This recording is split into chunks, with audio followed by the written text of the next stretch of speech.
గురూపదేశ రత్నమాల. ఆత్మ జ్ఞానోదయం.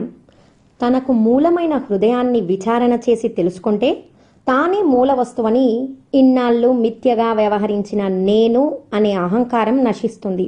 ఆ మిథ్యాతత్వమైన నేను దాని ఉత్పత్తి స్థానంలో అణగగా ఆ సద్వస్తువైన ఆత్మ అపరోక్షంగా ప్రకాశిస్తుంది.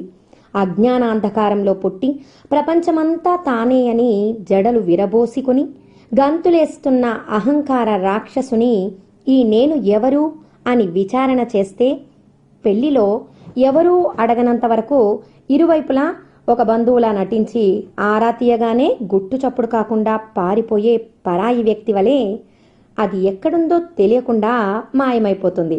అప్పుడు సద్వస్తువైన ఆత్మరవి చక్కగా ప్రకాశిస్తాడు. అహంకారం మౌన స్థితిలో మునిగి నశించటమే జ్ఞానమయ జీవితం. కల నిజము కానట్లు ఈ అసత్య అహంకారం మౌన సాగరంలో మునిగి నశించినప్పుడు యథార్థమైన నేను తానై ఆత్మగా ప్రకాశిస్తుంది. ఈ దేహమే శిలువ, దేహమే నేను అనే అహంకారమే యేసు. విచారణ చేత అహంకారాన్ని శిలువ వేస్తే అనగా అహం నాశనమైతే ఇక ఎటువంటి దుఃఖాలు లేని సత్యాత్మ గోచరిస్తుంది. అదే యేసు పునర్జీవన తత్వం. అద్వితీయమైన సద్వస్తువు అప్రమేయమైన పరమ మౌన స్థితిలో అహంకారం నశించి ఆత్మగా ప్రకాశించడమే కైవల్య సిద్ధి అంటారు. ఆ జ్ఞాన స్థితిలో బ్రహ్మానందం తన సహజ స్వభావంగా ప్రతిష్ఠితమవుతుంది. గురూపదేశ రత్నమాల. దుఃఖ నివృత్తి. ఎన్నో మనోవికారాలతో దుఃఖించు జీవుడు ఆ మనోవ్యాకులతలు పోయి శాంతిని పొందాలంటే తనకు మూలమైన ఆ పరమాత్మే తన నిజస్వరూపమని తెలుసుకోవాలి. ఏకైక మార్గం అదే. దేనిని విస్మరిస్తే ఈ విశ్వమాయ మహాశక్తివంతమై మోహంలో పడేస్తోందో దానిని అనగా ఆత్మని తెలుసుకుంటేనే తప్ప దుఃఖరాహిత్యం కలగదు. తన దారాపుత్రాదుల మరణంతో విలపించి మానవుడు తన నిజస్థితి ఏదని మొదట తనను తాను పరిశీలించుకొని అహంకార నాశమునకై మొరపెట్టుకొని ప్రయత్నిస్తేనే దుఃఖం పూర్తిగా నశిస్తుంది. ఆ శరీరమే అతడు అని ఒకరిపై నీవు ప్రేమాభిమానాలు చూపిస్తే తదనంతరం ఆ శరీరం మరణిస్తున్నప్పుడు నీకు చాలా దుఃఖం కలుగుతుంది. దుఃఖం కలగకుండా ఉండాలంటే ఆ మిథ్యా ప్రాణం యొక్క నిజస్వరూపం ఆత్మ కాబట్టి దాని మీద నీ నిజమైన ప్రేమను చూపించు. అప్పుడు ఆ వియోగం నిన్ను బాధించదు. వివరణ: ఆత్మ జనన మరణాలు లేనిది కాబట్టి ఆత్మ ప్రేమలో వియోగ దుఃఖం లేదని భావము. గురూపదేశ రత్నమాల. నిత్యతృప్తుడు, కామనారహితుడు. కోర్కె చిన్నదైనా తీరాలనుకునే ముందు ఒక వస్తువును కొండంత దానినిగా చేస్తుంది. తీరిన తర్వాత దానిని మహా అల్పమైన దానినిగా చూపిస్తుంది. మనిషిని అసంతృప్తికి గురి చేస్తుంది. కనుక తృప్తి కలిగించలేని ఈ ఆశ పూడ్చలేని ఒక లోతైన గొయ్యి. ఇటువంటి గోతిని ఎక్కడా చూడలేదు.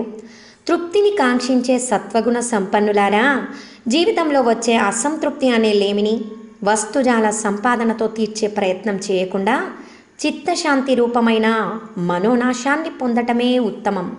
భక్తి ప్రపత్తులతో భగవత్పాదాలను ఆశ్రయించిన మనస్సు దాంపత్య జీవన మోహపూరితములైన పాత రోజుల పిచ్చి ఆటలు ఆడటానికి ఇష్టపడుతుందా?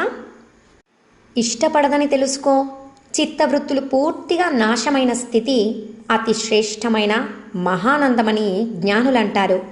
మనస్సులో ఇష్టానిష్టాలు రెండూ నశించిన కామనారహిత స్థితే అంటే ఉదాసీన భావమే అవలంబించదగిన ధర్మ మార్గం.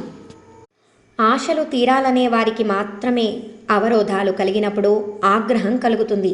ఈ పరిస్థితుల్లో ఆ కోపానికి కారణమైన ఆశలు కూడా దాంట్లో ఇమిడి ఉంటాయి కదా.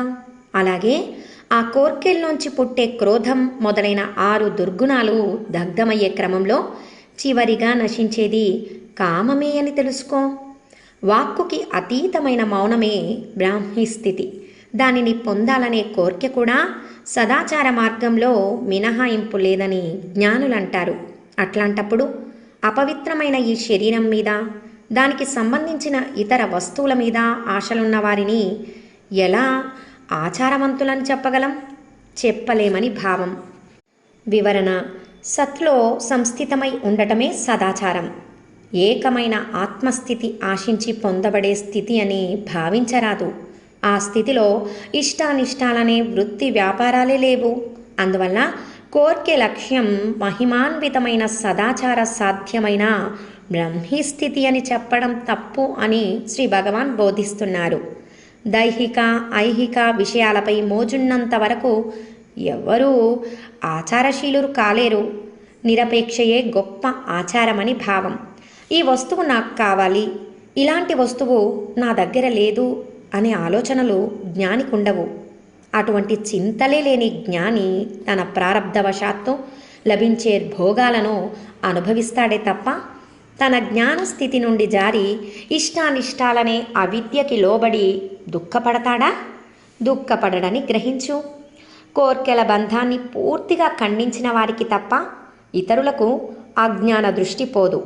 శ్రేష్టమైన పరమానందంపై గల కోర్కెను కూడా వెనకాడకుండా ఖండించడమే మన ధ్యేయమవ్వాలి.